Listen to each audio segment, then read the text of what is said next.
又要见证历史了，朋友们！全球的历史走向可能在这一刻将要发生改变啊！几百年前是工业革命，80年前是计算机，这几年是 AI， 而现在量子革命来了，它颠覆人类文明发展史的速度可能会超过之前的任何一次啊！谷歌在最近发布了它迄今为止最好的量子计算机 Willow， 在一项名为 RCS 的基准测试任务当中 ，Willow 能够在不到5分钟之内完成当今世界上最强大的超级计算机需要花10千万亿年才能够完成的任务，也就是10的24次方。就算从宇宙诞生一开始，它就像个牛马一样，一刻不停的算到宇宙终结的那一天，也不见得算得完啊！两者的差异如同单细胞生物 PK 三体人。大家好，我是火箭叔，今天我一口气给你讲清楚量子计算机强在哪儿，会给我们开启一个怎样的未来。想象一下，你在穿越迷宫，传统的计算机像一位专注的旅者沿着每一条可能的路径一步步的探索，直到找到出口。而量子计算机呢，则像是一群魔法的旅者，他们可以在同一时间同时走过所有的路径。为什么呢？因为它的基本单元量子比特能够同时存在于多种状态嘛，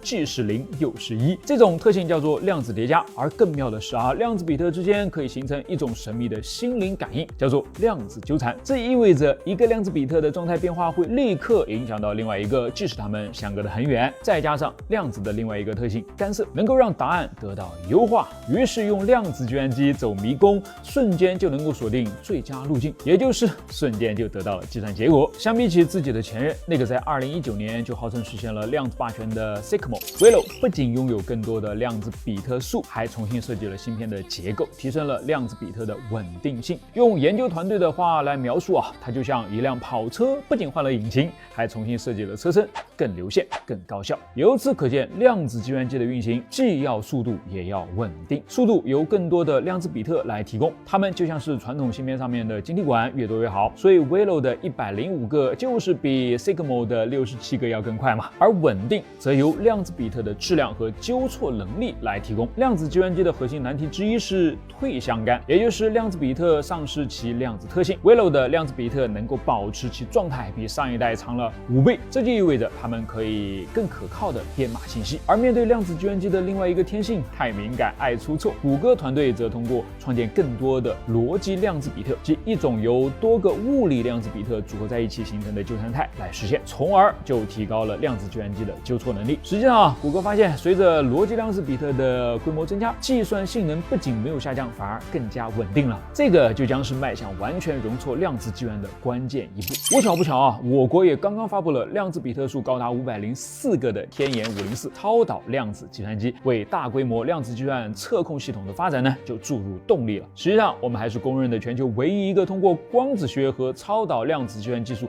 同时实现量子霸权的国家。9章 2.0 和主冲之 2.1 分别拥有113个探测光子和66个量子比特。但量子霸权真的就实现了吗？即便 Willow 也远非完美，尽管它在理论计算上领先，但这样的计算本身并没有实用的价值啊！真正的挑战是让量子计算机解决实用问题，比如加速人工智能的进化，让人工智能具备更强的理解和决策能力，使能够预测未来的通用人工智能更快来到我们的身边。还有加速药物的研发，把曾经需要几年甚至10几年的药物研发时间直接压缩到几天，让健康问题不再困扰我们，让癌症、罕见病的治疗呢进入全新的时代，加速提高信息安全的水平，让黑客攻击走入历史，让量子密钥无懈可击，然后加速宇宙模拟，去解开平行宇宙、多元宇宙这些看似科幻的奥秘，把我们带到一个真正能够实现穿越的未来。当然，在量子计算机解决大规模纠错、跨平台应用和硬件稳定性这些关键技术之前，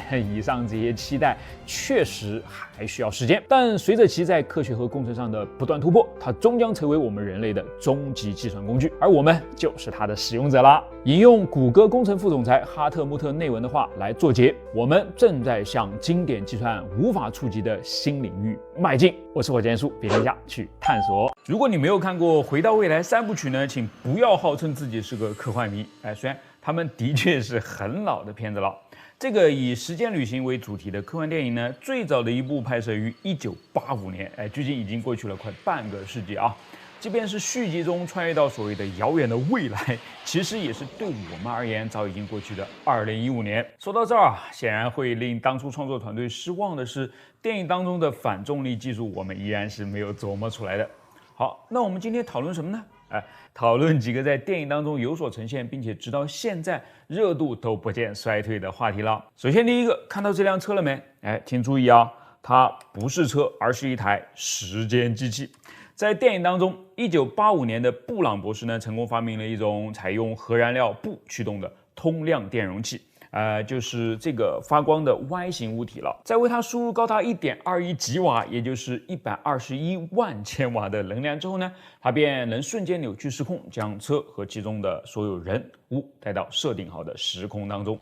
所以这个利用瞬间高能量来扭曲时空的机制，在物理学上是成立的吗？换句话说就是我们真的能够利用它来穿越时空吗？要怎么才能真的穿越时空呢？片中呈现的第二点就更有意思了，它和一个经典的时间旅行悖论有关。外祖父杨谬，当然，回到未来里面的主角 Marty 并不是要去干掉自己的外祖父，他只是意外的坐进了布朗博士的时间机器里面，然后蒙圈的回到了1955年，恰好把自己当时正貌美如花的妈妈迷得不要不要的而已。但这意味着什么？意味着他妈不会爱上他爸，他爸就不会和他妈结婚，不会结婚就不会生子，不会生子，那怎么又会有他呢？还顺便连累了自己的几个兄弟姐妹啊！果不其然，随着1955年的 Marty 他妈越来越爱这个同龄的儿子 Marty， 他在家庭照片上的影子呢也就逐渐消失了。这个结局似乎并不比杀掉外祖父要更好嘛？所以啦。我们真的能回到过去，通过改变历史抹掉自己的存在吗？怎么才能避免这样的情况发生呢？好，接下来就是脑洞时间了。首先，时间它就是一个相对的概念嘛。这个观点相信大家已经普遍认同了吧？它主要是基于爱因斯坦的两个相对论：狭义相对论和广义相对论。在狭义相对论里面呢，爱因斯坦告诉我们，光速永远保持不变。光是这么说呢，你不会觉得它有什么特别或者奇怪的地方但是想象一下，如果你站在原地，一辆以光速的1半运行的汽车向你驶过来，并对着你射来一束光，你测出来的光速应该是多少应该是光速自己的1再加上汽车速度的0.5，一共是1.5倍光速，对不对？但不爱因斯坦说你测到的还是1倍光速。而反过来，另一种情况，这辆车呢仍然可以开到光速的1半。但是它不是开向你，而是远离你了。同样，一束光呢从它那儿射向了你，你此时应该测到什么样的光速呢？不是1减0.5等于0.5倍光速，而依然还是1倍光速。这就叫做光速保持不变。这不合逻辑，对不对？明明一个是远离，一个是靠近，怎么就能让你测出同样的速度呢？有意思的地方就出来了。还记得那个超简单的公式 v 等于 s 除以 t， 速度等于距离除以时间吗？如果相对距离不同，但还是要让速度绝对相同，那就只能让彼此的时间也相对不同啦。所以这就是狭义相对论引出来的诡异但却真实存在的现象了。运动的越快，时间流逝的越慢，这种影响呢，已经足以造成全球定位系统的误差了。在比地球自转速度更快的全球定位卫星上呢，每天的时间会比地面上多出惊人的几毫秒。但别小看它如果不纠正，它是一定不会将你导向正确的目的地的。利用这种现象，理论上只要我们坐上以光速99%飞行的太空船，来一趟18个月的太空之旅之后呢，你就能够穿越到别人10年以后的未来了。这就是著名的双生子杨谬。迄今为止最有资格担任他的体验官的是苏联宇航员谢尔盖·克里卡列夫。由于在轨道上待了最长的803天，他穿越到了我们所有人的0.02秒的未来。好吧，不多，但也说明了利用狭义相对论穿越到未来的可能性。但他也只能往未来穿了。回到过去呢？爱因斯坦有方案吗？当然有那就是广义相对论。在广义相对论中，只要有较大的重力呢，就能够拖住时间，将其变慢了。正是利用了这一点星际穿越中的 Cooper 才会在米勒星球上仅仅只待了3个小时，就在返航之后呢，比同伴年轻了整整23岁。因为米勒星球就在巨人黑洞的事件世界附近，受到了极限重力的影响。好，这还不是最诡异的啊。爱因斯坦告诉我们说，我们的宇宙呢是在由空间和时间组成的舞台上演出它的故事。而刚才通过星际穿越，我们已经看出来了，这个舞台并不平整啊，是处处都有弯曲的。任何质量与能量都会扭曲时空，它们越集中呢，那扭曲的效果也就越极端。于是啊，一个对时间旅行而言特别有利的现象就出现了。当质量与能量达到极端状态时呢，它们就会把时空进行极端的扭曲，从而创造出一个回旋，可以让你不断的回到时间里面相同时刻的回旋，它被称为封闭类式曲线。所以回到未来里面，布朗博士发明的通量电容器，还真的就可能用高度集中的能量创造出一个封闭类式曲线出来，穿越时间的。那还愣着干嘛？还不赶紧去把真正的通量电容器给造出来吗？理论和实际呢还是有差距的啊。尽管1.21吉瓦听起来已经很唬人了，但实际要达到扭曲时空的水平，还几乎差了无限倍。是的，无限倍，这就有点难了啊。除非宇宙愿意帮我们一把。虫洞是时候把它给搬出来了。1916年，就在爱因斯坦刚刚提出他的广义相对论才过了1年啊，路德维希·弗莱姆，一位奥地利物理学家，就发现了这个方程式里面的其中一个解，居然描述了一种在当时还没有被叫成是虫洞的东西。它可以通过2个连通的黑洞中心，也就是黑洞的起点，来快速穿过一段遥远的宇宙空间，非常类似于哆啦 A 梦的随意门了。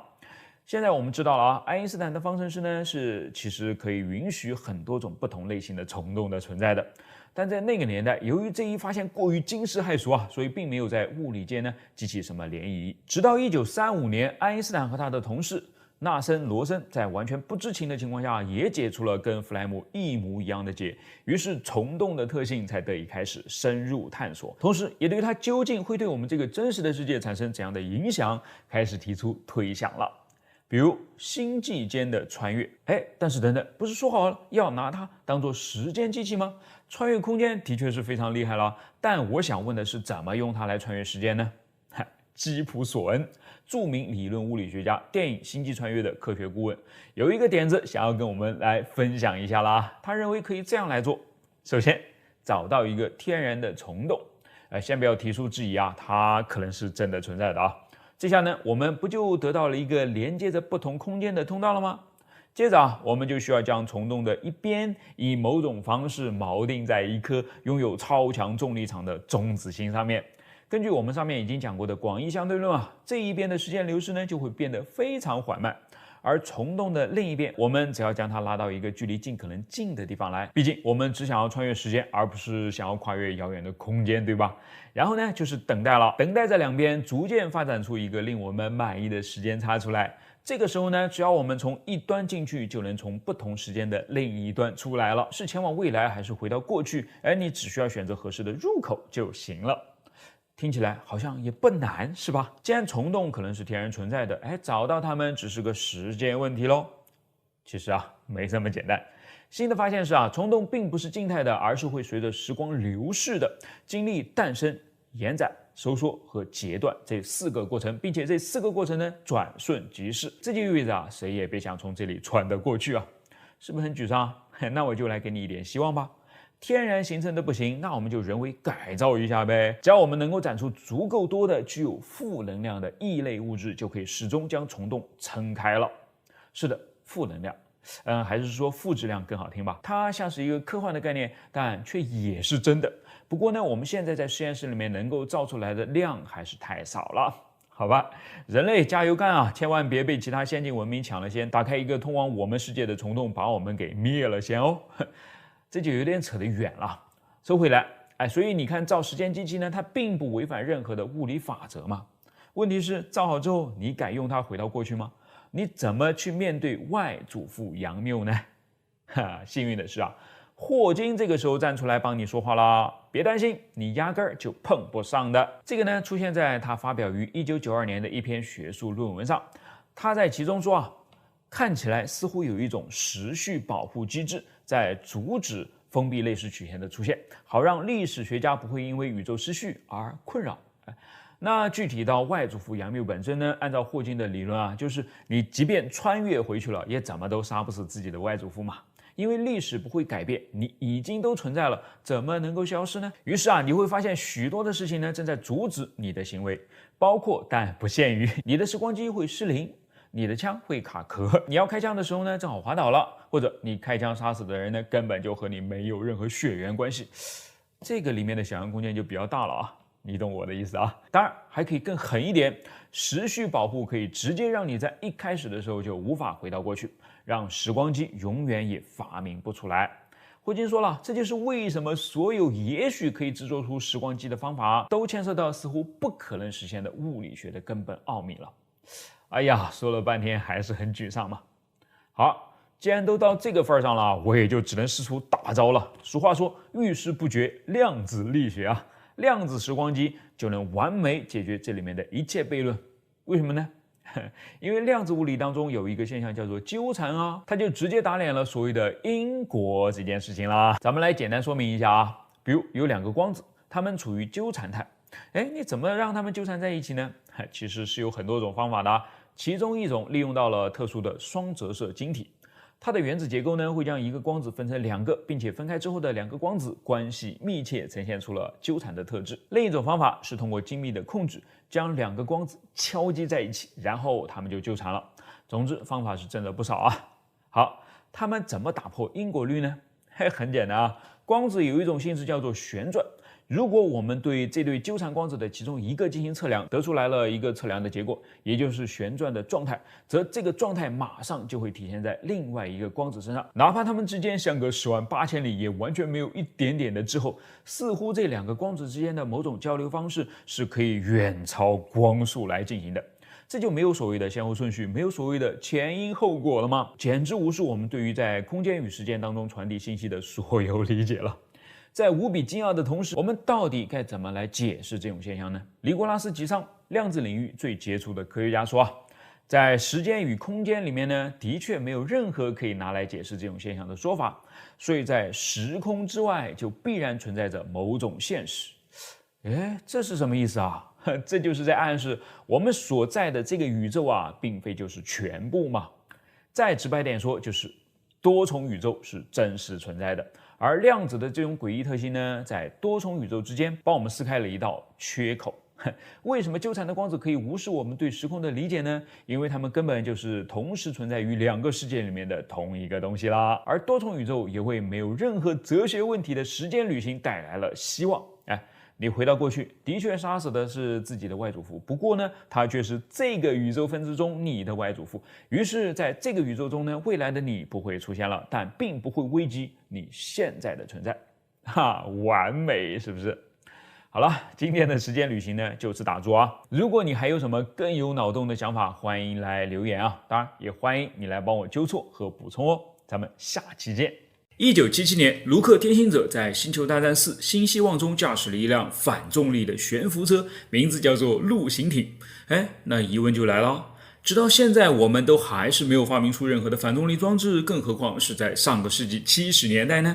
摄制组显然是没有真正的反重力汽车可以用的，那他们是怎么创造出这样的悬浮效果的呢？靠 CG 吗？抱歉啊，那个年代的 CG 光是想要把用胶片拍摄下来的图像变成像素化呢，就已经是个大制作了1973年，当 CG 首次在西部世界里面跟电影擦出火花时呢，他就只能干这么一丁点的事情，所以仅仅才过了4年，你觉得它的起色能有多大呢？绿幕、抠图、悬浮，在1977年也是不可能的嘛。所以他们到底是怎么做到的？很简单啊，跟魔术师取经呗，障眼法。这张照片呢，你就能看得一清二楚了。在陆行艇的车身侧面与地面之间装有一面镜子，靠反射出来的道路影像把里面的轮胎给隐藏了起来。很简单，但是也很有创意，对不对？这张照片里面的反重力飞行器也使用了同样的手段。你乍一看呢，还真感觉它们是凭空悬浮起来的呢。好，那到了今天，这样的思路还有价值吗？有的啊，咱们可以拿它来隐形啊。英国 BAE 系统公司呢，在大约10年前就开发出了一款他们所谓的高科技隐形斗篷，叫做自适应伪装技术。在我看来他们很可能就是在借鉴这种好莱坞的古典技艺嘛，只不过是把镜子换成了更为高级的，可以快速改变自身温度的热电材料。他们将它制作成边长为14厘米的六边形砖块，于是呢就可以拼接起来，适应各种各样的武器的侧面了。从地上跑的到天上飞的，再到海里面游的，通通都可以披上它。然后该系统呢会实时的扫描附近的地形、建筑、植被等背景信息，读取它们的热量图，再将其复制到自己身上，从而制造出一个与环境融为一体的红外影像。专门拿来欺骗敌人的侦察设备。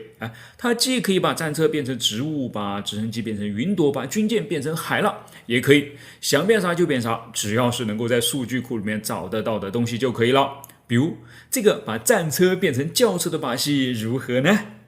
关于 NASA 的大火箭 SLS 与载人重返月球的阿尔忒弥斯计划呢，我迄今为止看到过的最精辟的一句描述是它不是一个太空探索计划，而是一个就业计划。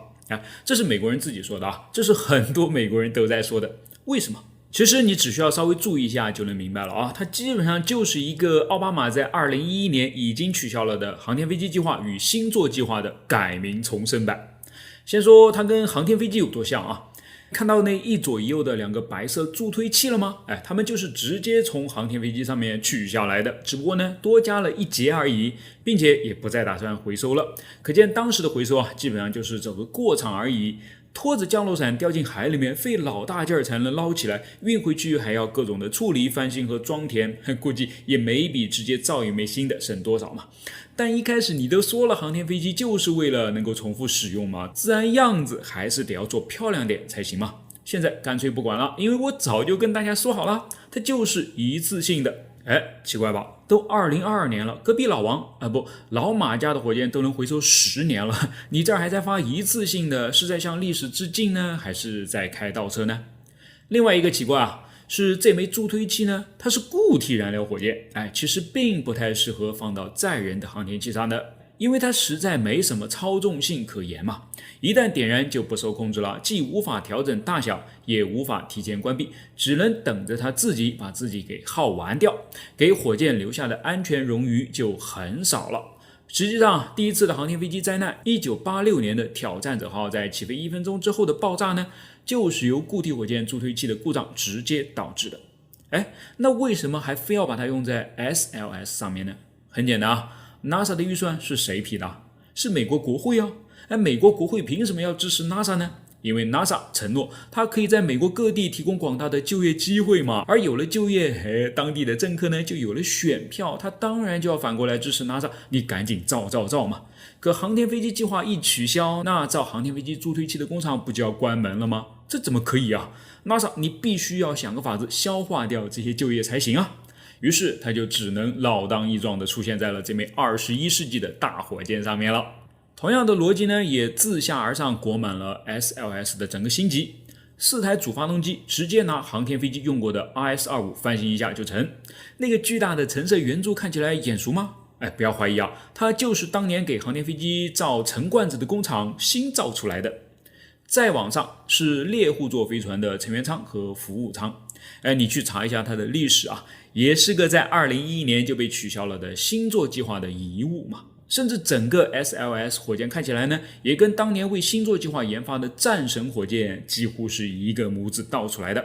所以你看坐实了吧，它就是个拼凑起来的科学怪人，而且尽管用了很多现成的东西，这个科学怪人却一点也不便宜。截止目前的账单是230亿美元，可以发射2个多詹姆斯韦伯上天，可以发射150多次重型猎鹰。后者的运力呢能够达到它的90%，并且已经成功飞行了3次，而 SLS 呢还在继续被雷劈呢。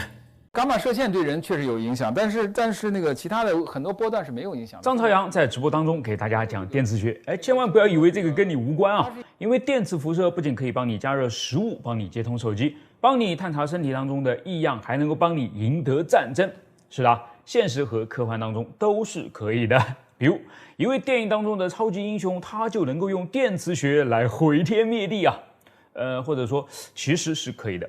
万磁王他已经非常厉害了但是好莱坞的编剧呢，显然还是保守了一些，他们大大低估了万磁王本来该有的能力，而且是一种在物理学上完全可能的能力电磁力在这个宇宙当中呢，只有2样东西跟它无关，第一个是重力，另外一个呢是放射性。前者作用在诸如太阳系和其他恒星系这样的宇宙级别的大尺度结构上，而后者则作用在诸如原子核内部这样的甚至要比原子本身还要小了10000倍的微观尺度结构上。而这两者中间的一切啊，都归电磁力管，换句话说就是啊，都归万磁王管。这还怎么了得啊？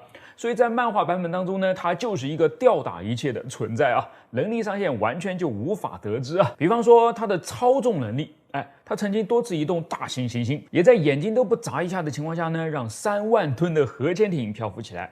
它能够改变化学键，这种原子尺度下的电磁力的表现形式，从而操纵化学结构并改造物质。它能够同时操纵大量个体，将它们组成复杂的机器。它甚至还能在较小的程度下呢，影响非金属物质和非磁性物质，操纵自己和他人漂浮。妈呀，这还没完啊！除了操纵，它还有别的玩法。它能够制造量子级别的电磁脉冲，它能够扭曲光线实现隐身，它能够生成能量罩抵御核武器，它也能用磁力强化自己的身体，拉高作为人类的极限。它甚至，这个才是最夸张的啊，可以改变身边的重力场，从而制造出一个虫洞，供自己和他人安全的穿越时空。宇宙最强，不容反驳。好，但是这要是这样，这剧情不就发展不下去了吗？所以才要让它被X 战警们齐心协力给灭掉嘛！这个时候啊，万磁王一定是冤的不行啊！大家玩的都是物理，明明我玩的就是比你们要更高级，怎么还会被你们给拿下呢？我只能安慰他说啊，其他超级英雄掌握的技能其实也不弱，好吧？比如钢铁侠，人家胸口上呢就始终是点着一盏小太阳的。是的，小太阳那个方舟反应炉利用的就是可控核聚变了。人类在现实当中已经期待了很久很久的东西了，你能说它弱吗？比如蜘蛛侠，它从手指间射出来的蛛丝啊，不仅极富弹性，其强度也在钢丝的5倍以上，只用铅笔那么粗呢，就能够把一架飞行当中的波音747给直接拉停住了，也是科学家们日思夜想的新材料嘛，是太空电梯建成的前提之一啊。还比如闪电侠，它的存在啊，就是实实在在的挑战物理学了。因为这个家伙曾经达到过光速的13万亿倍，可以逆转时空，可以穿透物体，可以在平行宇宙之间自由行走。这是在干什么？这就是在敲爱因斯坦他老人家的棺材盖吗？光速不可超越都说了多少遍了，所以你看啊，万磁王好歹还在物理的框架内混吧，可人家闪电侠呢，已经不把物理当回事了。好，其实像电磁学这样的物理知识呢，不光经常出现在电影里面，更是跟我们的真实生活息息相关啊，你多少都应该是要了解一点的。那就多看大咖时间的直播呗，比如张朝阳的物理课啦。